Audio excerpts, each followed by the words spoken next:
Assalamualaikum warahmatullahi wabarakatuh. Kabajamtootaaf jaallatamtoota hordoftoota maatii yuutuubii abdissee jalatti argamtan isiniin jenna har'a odeeffannoo adda addaatii fi waa hedduu caalaa bultumeerraa dubbanna jechuudha.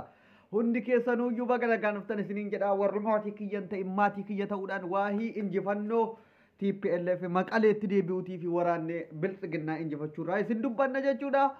Waan baay'ee odeeffannoo baay'ee isiniin geenya nuti waan dhugaa malee isinitti himnu duuti caalaa bultumee kun dhugaadha kan jedhu yoo hanga dhumaatti ni wajjiniin turtan waan baay'ee dhageessu jechuudha. Odeeffannoo jajjabaa baay'ee qabna. Kabajamtootaaf jaallatamtoota hordoftoota keenya dhugaan dursa dhugaan hadursu kan jedhu afaan oromootiin gaafa dubbatamu baay'ee mi'a. Dhugaan ilma waaqaati jedha oromoon gaafa intini jedhu.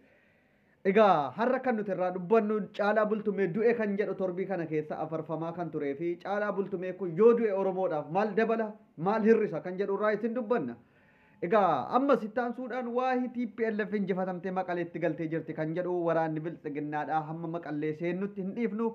Waraana biltsiginnaa utuu hin taane faannoo warra faraxaxaa turetu amma maqalee seennee maqalee isa rakkamnee isiyaasitti as rakkamna kan jedhaa jirus baay'ee dhagaa jirra waan ta'eef egaa waan godhan wal haa godhanu maal beeytu kan irraa awwala dubbachuu barbaadu waa'ee caalaa bultumee kana ummanni baay'een dhugaa du'eera jedhee dubbataa jira. Ani garuu dhugaa jirtu irraan dubbadha jechuudha.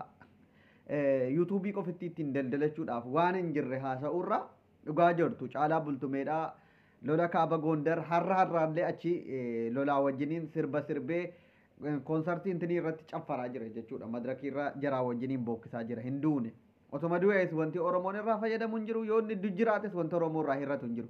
Andi taraa saunoo nama yeroo lubbuun jiru qabsoo Oromootti mallaqaaf jecha makamee OMN faarsaa ture. Warra Oromoodhaaf faarsaa ture sagalee isaatiin dhugaa isaa dhoksuun hin danda'amu. Gurbaan duruma immoo kan inni qabsootti seeneef waa mallaqaaf akka ta'e ummanni hiriyoonni isaa kan itti dhiyaatan kan akka Jaafar Yusuf hiriyoonni isaa baay'een hin dubbatu soba seetanii arrabsaa turtan baay'een keessan gaafa ijoolleen gabbaate inni Muhammad Said daboo Afrikaatti mallaqaaf jecha gurguratee ajjeeseera jedhan lakkii caalaa bultumee sabboonaa keenya maaloodha jettanii iyyaa turtan har'a baguma argitanii yoo du'es yoo jiraates caalaa bultumee Oromoo irraa wanti inni hir'isu hin jiru wanti inni dabalu hin jiru waan ta'eef warruma gaafa inni Muhammad Said ajjeeseera jennee nuti feesbuukii kanarratti balaa buufne iyyinu nu arrabsee lakkii caalaa bultumee waan akkanaan godhu jedhee irraa xabaqaa ta'aafii ture baay'eetu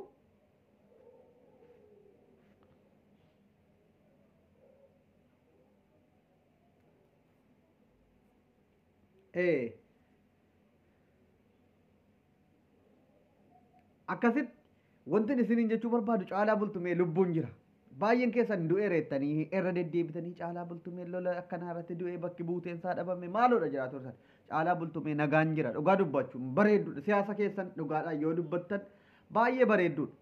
Siyaasni keessan yoo dhugaarra deeme injifannoodha. Amma wanti dubbachuu barbaadu taansuudha waa'ee lola biltsiginnaatii fi waraana Tigraay itti deebina. Mariin biyyoolessaa kan gaggeeffamu sanyoo iftaanii yookiin immoo wiixata iftaaniiti. Warri Jawaar Muhammad bahee marii kanarratti hirmaata marii Jawaar marroon keessan jira Jawaar irraan taa'u nuun jedhaa turtan kun an akka dhuunfaa gootitti hin baa jedhamee dubbatamaa jira.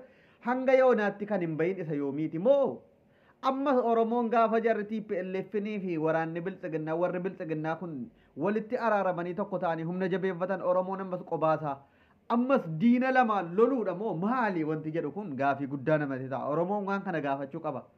Warri baay'een hayyoonni Oromoo hin hiikamu hayyoonni Oromoo warri hidhamtoonni mana hidhaa jiran hundinuu hiikamanii marii biyyoolessaa hunda hirmaachise minaamin jedhe.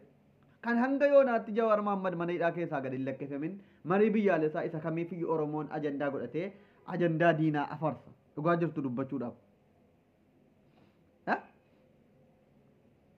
Ajandaa diinaa galmaan gahuu yoo ta'e malee isa kami hamma yoonaatti kan jarri hin hiikaman kan isin jettanii asiifachii xul jettan kun yaa ummata buuti isin bar Oromoon kun miskiina dhugaa jirtu isinitti mutaanaan isin nama otuu har'a Jawaar Muhammad bahee bilisoomneerra jedhee callisee taa'u Jawaar Muhammad baasuudhaaf qabsoon eegalle Jawaar Muhammad qabsoo Oromootiin baha malee nuti qabsoofnee Jawaar Muhammad hin baafnu ati gaafa qabsoofte qabsoodhumatu Jawaariin baasa malee Jawaariin baasuuf hin qabsoofnu jechuudha. hudha qabne akkanatti namni warqii kan kee sirkaa fudhatee ka'ee maaloo naa deebisi jettee kadhatteen fudhattu hudha qabdee akkanatti micciirtee warqii kan kee harka akkanatti gootee harkaa fudhatta malee warqii kee namni sirkaa butee fiigna maaloo naa deebisi maaloo naa kenni jettee yoo kadhatte fideema warqii kan kee sii deebise wanti gammaddu hin jiru kee sirkaa fuudhee sii deebise waan ta'eef baay'een keessan akka nama bilisoomeetti of eeguuf ta'aa jirtu gaafa Jawaar bilisoo bahe bilisummaa akka waa waggaa meeqaatti no Oromoon bilisoomuudhaaf qabsoofne malee Jawaariin tokko bilisoomusuuf miti Oromoo miliyoona 59 ta'aa turre arraffamaa turre tuffatamaa har'a geenye dhugaan jirtu immoo Jawaar Mahammad qofitti baasuuf otoo hin taane dhugaa Oromoo baasuudhaaf qabsoofna jechuudha.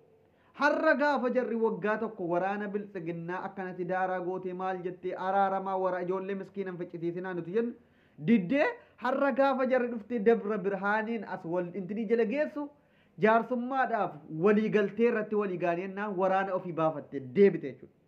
Gaafa jarri immoo didanii miidiyaa irratti gabbahanii TPLF'n injifannee maqaleetti galchaarra jedhan dhuftee maalummaa ofii waraana 80 boojite argisiifte guyyaa tokko jette.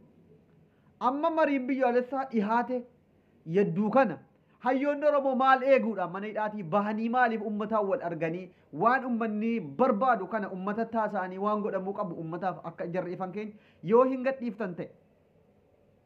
hin gadhiiftan ta'e yaa warra biltsiginnaadha yoo hayyoota keenya hin gadhiiftan ta'e gadhiisaa yoo hin gadhiiftan ta'es rakkoon qabu qabsoo keenyaan baafanna nuti isinis nagaan argattanu nutis qabsoo keenyaan dhiifnu Itoophiyaan nagaan argattu hanga gaafa Oromoo nagaa kennituufi Oromoodhaaf hanga gaafa nagaa kennituufi wanti dubbatamaa jiru amma malaan waan jabaa tokkotu deemuu jira Oromoo dammaquu nu barbaachisa maal beektu warri Tigraayiif warri naannoo Amaaraa kun qonna tokkoon qotannee waa tokko harka duwwaa baasanii jechuun hin danda'ama waggaa tokkoon kan waa tokko masaaraa malee kilaashii malee midhaan tokko lafaan qabanu malaan Oromoo qotataa ba'e kana yoo du'ellee qabeenyatti dhuma Oromoon qabdu kana walitti araaramanii saamuudhaaf wanta kana Oromoo keessaa dhiibuu barbaadaa jiru hayyoonni Oromoo ammas hin bahan kan jedhame Oromoon akka sagalee isaa dhaabee hin bahan jedhee eeggatuuf iyyuu callisan malee har'as taanaan hayyoota Oromoo hin gadhiifti jettanii hin shakkina'an shakkii keessa galeera ammas hin bahanii hin ba wantachi dubbatamu ragaa qabatamaa wajjiniin kan nutti himatu hin bahanii maaf hin baafnere maal eegaaroodha moo gaafa yaa rabbi kiyya ana Oromoo kana akkama waan godhaan qabsoo keessan itti finiinsa marroo jabeessaa gaafas kadhatanii baasanii marroo wajjinis akkuma TPLF marroos kadhatanii hayyoota hin hiikna wajjiniin marii goona nurraa dhaabbadhaa akkuma TPLFin kadhatanii ofirraa dhaabsisan gaafa woboo jabeessinee humna itti muddine woboos kadhatanii mariidhaaf taa'u. Sanaan ala teenya Jawaar nuuf bahara Baqqalaan nuuf bahara maaloo nuuf bahara jechuun bu'aa hin qabuun isiniin jedhaa. Kanumarraa dubbanna gaa waan dhugaa qofa waa'ee caalaa bultuu beetis hundi keessa doyyuu dhaqxanii ilaaluu dandeessu viidiyoo ajjala siniif kaa galatooma warri sabskraayibiin godhe sabskraayib godhaa.